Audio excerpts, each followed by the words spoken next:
Ya sea por circunstancias ajenas a su voluntad o por elección propia, hay existencias que se alejan de los estereotipos, de las convenciones y de las buenas costumbres.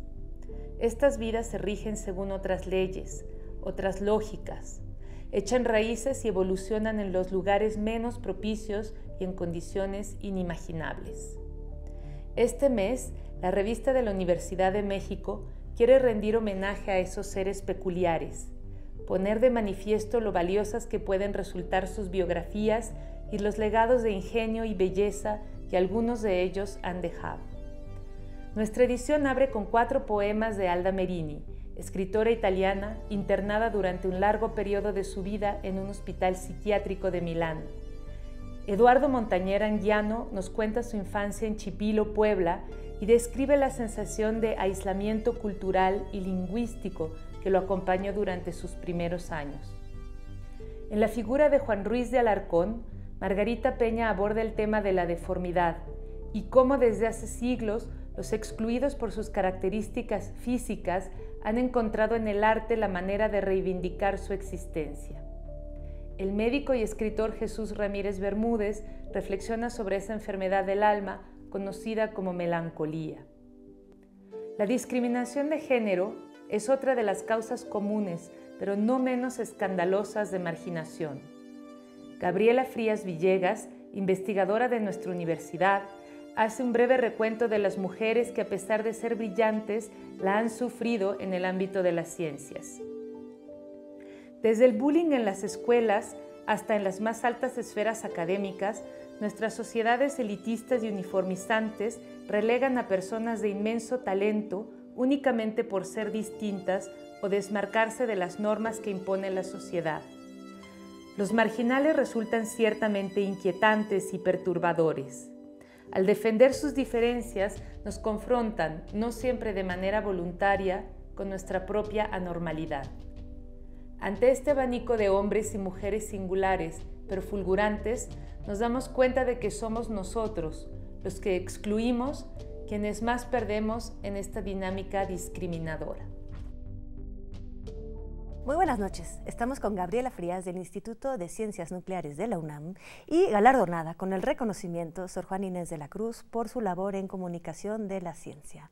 Gabriela, es increíble tenerte aquí, puesto que eres ya colaboradora de la revista en los artículos y ahora te tenemos aquí en carne propia, en carne viva. Muchísimas gracias. Muchísimas gracias por la invitación. En la editorial que acabamos de escuchar, dice Guadalupe Nettel que una de las formas de discriminación más comunes y al mismo tiempo más escandalosas es la de género. Exactamente. ¿Cómo se da en el ámbito de la ciencia esta discriminación de género? Bueno, en el artículo que escribí que se llama Científicas en el lado oscuro de la luna, hablo de que a lo largo de la historia ha habido muchos casos de mujeres brillantes que han llevado a cabo grandes descubrimientos o grandes acciones en la ciencia que han pasado desapercibidas. Entonces, a lo largo de la historia se creía, desde por ejemplo, pensemos en el siglo XIX, que las mujeres no debían estudiar ciencia, que podían enfermarse, que era una falta de respeto para los hombres, en fin, que no eran suficientemente inteligentes, que el cerebro de las mujeres era diferente. Y entonces, junto con eso, pues se les empezó a relegar. Entonces, muchas de ellas no tenían acceso a las universidades y, por ejemplo, Emmy Noether, que Einstein dijo que era probablemente la matemática más grande que había existido, tenía un grado académico y no podía dar clases en la universidad. Eventualmente pudo dar clases en la universidad en Alemania y no le pagaban. Entonces, este es un caso que se ha repetido muchas veces a lo largo de la historia y que esperemos que en esta época pues ya empiece a cambiar un poco más eso. Por supuesto. ¿Cuál sería, digo, hablas de muchísimas mujeres, en tu artículo mencionas varios casos de mujeres, ¿cuál sería la historia de discriminación que más te perturba dentro de todas estas mujeres? Bueno, son muchas. Quisiera hablar al menos de dos. Una de ellas que me parece muy impresionante es la de Jocelyn Bell, que era una estudiante en la Universidad de Cambridge en los años 60 del siglo pasado, y ella estaba trabajando con su asesor que se apellidaba Hughes, que estaba trabajando con un radiotelescopio. Estaban investigando los cuasares y entonces ella empezó a detectar una señal periódica muy regular Y entonces ella dijo que hay algo muy raro, esto no viene de los objetos que estábamos estudiando, que son los objetos más brillantes del universo, es demasiado irregular. ¿Qué podrá ser? Entonces, en un principio, como ella no encontraba explicación, dijo, es que a lo mejor viene de una inteligencia de otro lado, ¿no? Una inteligencia extraterrestre. Entonces le llamó a la señal Little Green Men, pequeños hombrecitos verdes. Le dijo a su asesor, que era el jefe del proyecto, y él no le creyó.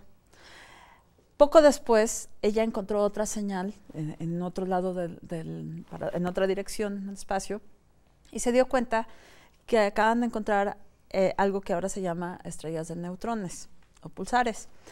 Y finalmente el asesor le creyó, publicaron un artículo juntos en donde el primer autor es él, no ella, y poco tiempo después le dieron el premio Nobel a él, no a ella. Hace poco ella dio una entrevista, todavía está viva, trabaja, está como profesora visitante en la Universidad de Oxford actualmente, y en una entrevista a la BBC hace poco le preguntaron si no estaba terriblemente enojada porque no le dieron el premio Nobel. Y dijo, no, hay dos razones por las que no me dieron el premio Nobel. La primera es porque era estudiante, la segunda es porque era mujer. Dijo, pero no me importa, porque estoy en buena compañía, porque ha habido muchas mujeres brillantes que no han recibido el premio Nobel, ¿no? Entonces, pues estoy con ellas.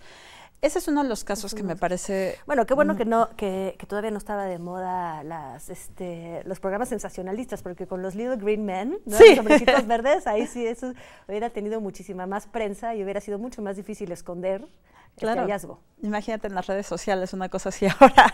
Prende fuego. Otro caso que me parece muy interesante, que justo estaba estudiando ayer en la noche, que ya había leído varias veces, es el de Mileva, de la esposa de Albert Einstein. Acabas de decir que Einstein reconocía una gran matemática. A Emmy Noether, pero no a su esposa.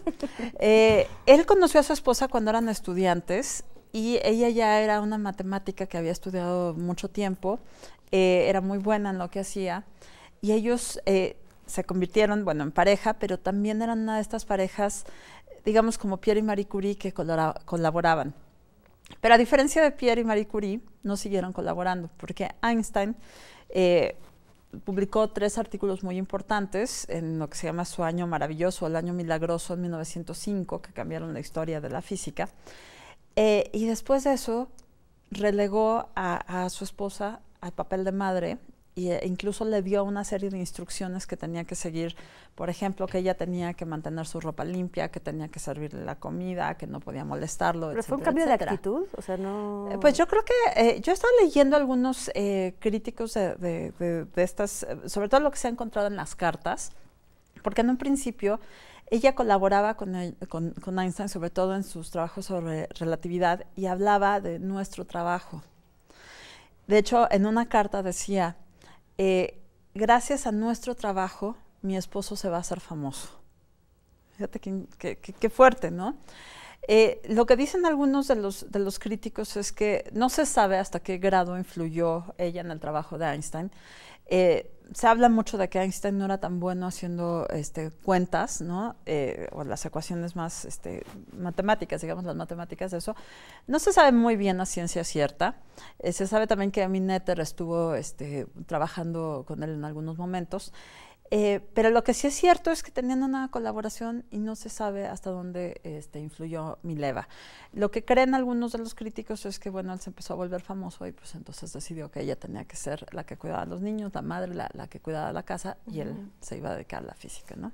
Claro, pues todo esto, o sea, vehicula esta visión en que el hombre tiene que afirmarse. También es como cierta presión, digamos que también hay una presión sobre el hombre de que él tiene que ser el que es exitoso. Bueno, y también la imagen que se tenía hasta hace algún tiempo de los científicos, ¿no? Los científicos tenían que ser hombres. Claro. Y a las mujeres, o pocas mujeres a las que se reconoció realmente, como mencionaba, una de ellas fue Marie Curie, a la que se le otorgaron 2 premios Nobel. Una cosa que a mí me pareció muy interesante, que leí hace muy poco sobre Marie Curie, en un libro que se llama La ridícula idea de no volver a verte, sobre Marie Curie, en donde la autora habla de que en un principio no le iban a dar el primer Nobel a Marie Curie, si no nominaron a Pierre. Y Pierre dijo, no, es que las investigaciones, la investigación, la idea de esta investigación fue de Marie, también tiene que Oye, hay que dar un reconocimiento a Pierre, uno de los primeros hombres en apoyar el éxito de su mujer. Y fue muy importante. Lo único fue que cuando le dieron el premio Nobel, el que se subió a recibirlo fue él y el que dio el discurso fue él. Y eso es algo que yo no sabía, ¿no?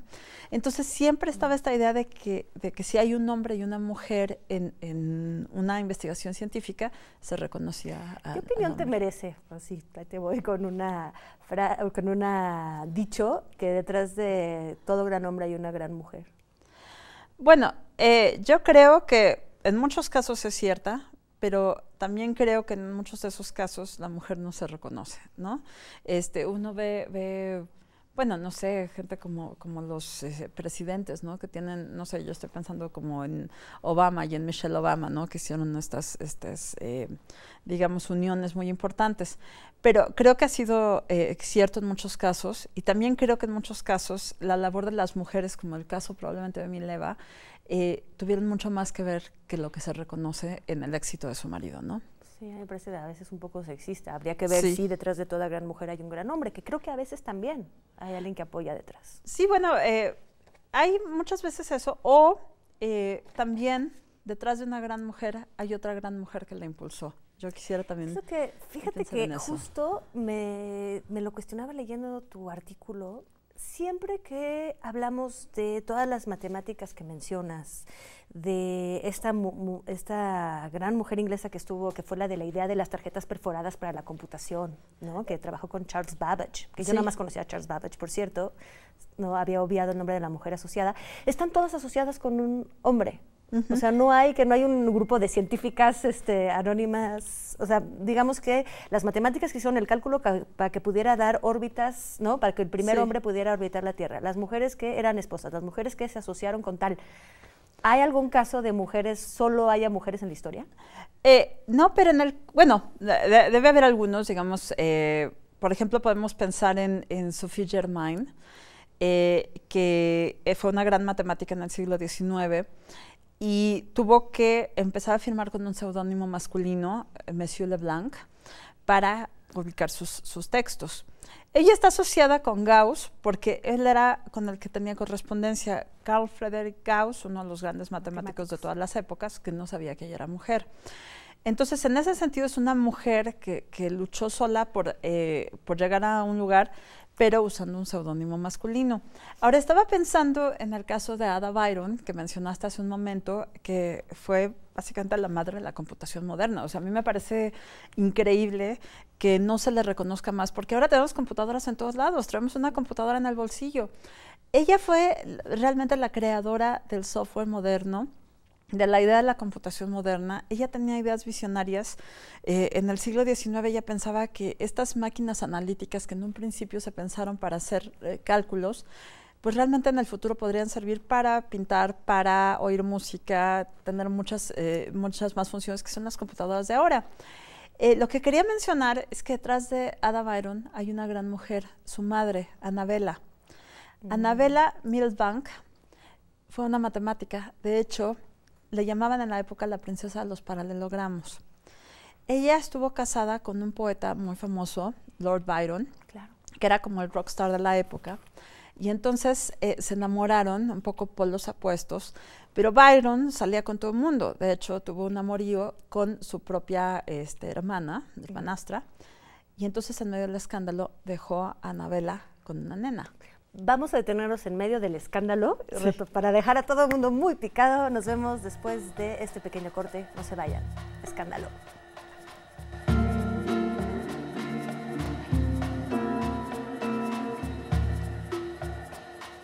Estamos de vuelta con Gabriela Frías analizando el caso de las mujeres dejadas al margen del reconocimiento de la ciencia. Y nos encontrábamos en medio de un escándalo con la matemática inglesa Annabella y su esposo, el poeta conocido como Lord Byron. Sí, bueno, cuando Annabella entonces tenía un bebé muy pequeño, una bebé, era ¿Pero estaba casada con Ada. Byron, por cierto? Sí, se casaron, tuvieron a la bebé tenía un mes, y él tuvo un amorío con su propia hermana, Augusta, y entonces Annabella lo dejó. O sea, incesto. Sí, además, Okay. o sea, bueno, Era es que muy además común en esa época, ¿no? él salía con todo el mundo, hombres, mujeres, en fin, ¿no? Y entonces él se fue a viajar por Europa. Es conocido De hecho, como poeta viajero, de los primeros viajeros. Claro, y de hecho ahí eso se enlaza con otra historia porque llegó a una casa que se llama Villa Diodati donde se encontró con Mary Shelley y ahí fue donde se concibió Frankenstein. La gran autora de Oye, ¿qué tienen las mujeres inglesas en particular para ser tan destacadas? O sea, creo que en Inglaterra hemos hablado de muchísimas mujeres inglesas dentro de las mujeres científicas que se han quedado un poco en la sombra. Bueno, hay una gran tradición de mujeres escritoras y de mujeres científicas, de mujeres que están ávidas del conocimiento, ¿no? Sobre todo a partir del siglo XIX, como Ada Byron, que fue la hija de Annabella y de Lord Byron. Por el poeta. Ajá, y bueno, Annabella, toda esta historia iba a que como otras mujeres científicas, o sea, es parte de esta tradición de mujeres científicas, Ada Byron, la mamá la educó en las matemáticas y le prohibió la poesía, porque no quería que se convirtiera como el horrible de su padre, ¿no? Entonces tenía prohibidos los libros de poesía y ella creó estas máquinas analíticas, pero desde luego ella es parte de una tradición, por ejemplo, también era amiga de Mary Somerville, que era la primera, digamos, astrónoma famosa de Inglaterra, también tenía mucho contacto con ella. Y bueno, posteriormente hubo una estirpe de matemáticas y científicas inglesas, ¿no? Es sorprendente porque lo que estás mencionando nada más refuerza es una certeza que si está el ámbito, generalmente se asocia a la mujer, o sea, esto estaba al revés, se asocia a la mujer la poesía, las artes, la sensibilidad, y al hombre la parte científica y matemática. Sí. Apenas esto se revierte y está en el medio correcto para poderse desarrollar, obtenemos los resultados completamente distintos. Claro, y mujeres brillantes que hacen cosas espectaculares, digamos, esta idea de que las mujeres no pueden hacer ciencia es completamente errónea. De verdad, bueno, ahora ya hay un sinfín de mujeres que han hecho cosas muy impresionantes. Claro. Y bueno, ahora también se celebra esto sí. con un día de la mujer. Un día, es lo que te iba a decir. El 11 de febrero de la ONU declaró el Día Internacional de las Mujeres y las Niñas en la Ciencia. Pero es muy reciente, es de 2015. Sí, es muy reciente. ¿Cuál es la importancia o la función social de reconocer este papel de las mujeres en la ciencia? Bueno, yo creo que se busca con esto. Yo creo que es importantísimo. Por un lado, que estemos conscientes de todas las grandes mujeres que han hecho ciencia. Por otro, que las chicas jóvenes, las niñas, sepan que hay un campo fabuloso para que ellas se puedan desarrollar. Yo tengo una niña muy chiquita, a mí me encanta la idea de que esté expuesta a la ciencia desde ahorita y que después escoja ella lo que quiera, no importa, ¿no? Pero que sepa que esa es una posibilidad. Entonces, gran parte de lo que se está haciendo de los esfuerzos ahorita es mostrarle a las niñas que la ciencia es para ellas. En la UNAM se han hecho muchas cosas, en los últimos años se han hecho eventos para discutir todos estos temas, se han hecho, los institutos presentan en sus redes sociales, por ejemplo, a las mujeres destacadas de cada instituto, ¿no? Bueno, tal y cual doctora que hicieron estas cosas importantes o tal descubrimiento, etcétera. Y hace poco una iniciativa del Centro Cultural de España vino a la UNAM, se ha estado llevando a cabo también aquí o con gente de la UNAM en el Centro Cultural de España, que se llama Quiero ser científica. Y en esa iniciativa hay un grupo de científicas que se sientan un buen rato a hablar con varias chicas. A mí la organizadora Mariana me dijo que es como un speed dating de la ciencia, es decir, hablan 5 minutos, le preguntan o 10 o 15 a una científica algo, y muy rápido platican con algunas de ellas. Entonces, creo que todas estas iniciativas son muy importantes. También la Agencia Espacial Mexicana ahora tiene una iniciativa para niñas que estén cerca de las ciencias del espacio. También tienen unos encuentros muy recientes. Entonces, hay varias cosas muy interesantes sucediendo. Es esperanzador, como que en cierto modo, y vuelvo a mencionar un poco Guadalupe, que finalmente un poco trata de organizar estas temáticas en torno al margen.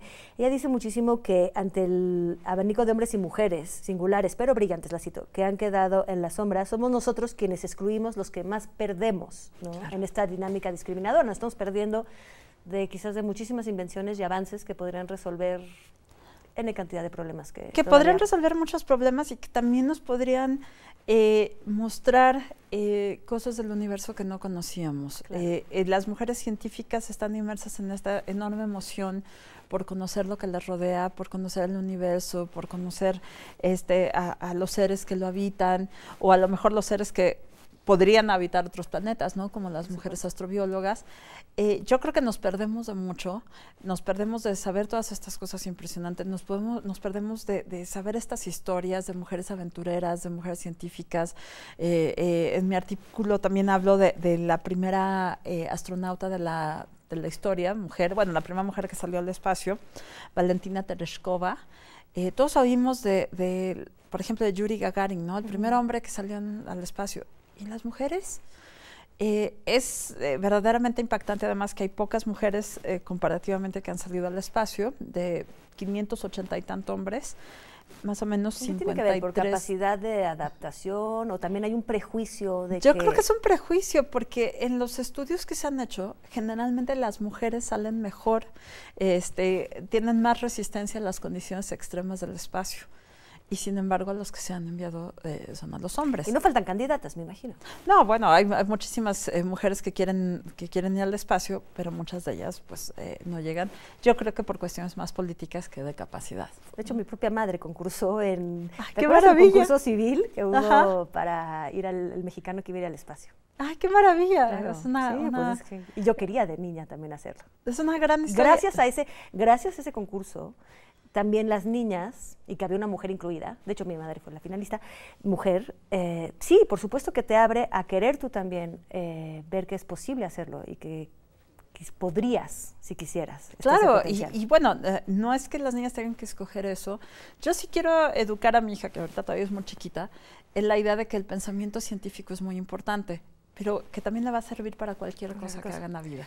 Tú eres muy multidisciplinaria, de hecho estudiaste letras inglesas, a la par que matemáticas. Sí. Entonces es algo bastante completo. Esto no es privativo de las ciencias, el hecho de esta discriminación de género. Hablabas de esta mujer que se correspondía con el matemático Gauss. ¿Cómo me recuerdas su nombre? Sophie Germain. Tengo que aprender. Todos tenemos que hacer un pequeño acordeón y aprendernos estos nombres de gente, de mujeres importantes en la ciencia, que tenía que esconderse atrás de un seudónimo masculino. Es algo que sabemos que ha pasado en todas las artes. Bueno, pues también en literatura, ¿no? George Eliot tenía de pronto firmaba como parecía un seudónimo masculino, o las hermanas Bell, que eran las hermanas Bronte, claro. Que firmaban así, ¿no? George Sand en Francia, George Sand. Madeleine de Scudéry en realidad firmaba los libros con el nombre de su hermano, o sea, su hermano publicaba y era ella quien publicaba. Y curiosamente la primera edición de Frankenstein viene firmada con unas iniciales. ¿De veras? No viene el nombre completo de Mary Shelley, sino hasta la segunda. Incluso en la época hubo un poco de controversia por si su esposo había sido el que había escrito. El verdadero autor. Sí. De Frankenstein. Claro, Frankenstein fue ideado por una mujer. Y de hecho yo te preguntaba hace rato que me platicabas de tu interés por Frankenstein, porque una mujer decide justamente representar a un científico hombre y a una criatura, la primera criatura de este género, que es Frankenstein, como un hombre. Igualito que toda la religión judeocristiana pone primero a Adán, el golem de los judíos, claro. Entonces el golem, ¿por qué? Mira, yo creo que por varias razones. Una, creo que... Ay, y tenemos un minuto para resolver esto. Ups. Ok, creo que Mary Shelley pensaba que, o sea, retratar a un científico hombre también le daba la posibilidad de cuestionar esta idea de la responsabilidad con las creaciones del hombre, la ciencia, y además creo que este tema de Adán está muy ligado al Paraíso Perdido de Milton, que tenía gran influencia en el libro de Frankenstein. Pero también yo creo que es una gran crítica al científico también. Sí, sí, es una crítica muy fuerte, decir, bueno, el científico tiene una creación, hace algo y de pronto lo deja, porque en el momento en que Víctor Frankenstein crea a la criatura, se espanta y lo deja. Y lo deja a su suerte. Entonces es esta idea de, bueno, y la responsabilidad del científico, ¿no? Pero yo creo que también ella se proyecta en muchos de los personajes. Y esa es, bueno, ya mi teoría que va por otro lado. Bueno, te vamos a invitar muy gracias. Próximamente a continuar la charla en torno a Frankenstein y Mary Shelley. Creo que es un gran programa que podemos hacer. Estaría fantástico. Lo haremos. Muchísimas gracias, Gabriela. Muchísimas gracias a todos. Muchísimas gracias al equipo técnico. Y nos vemos el próximo viernes.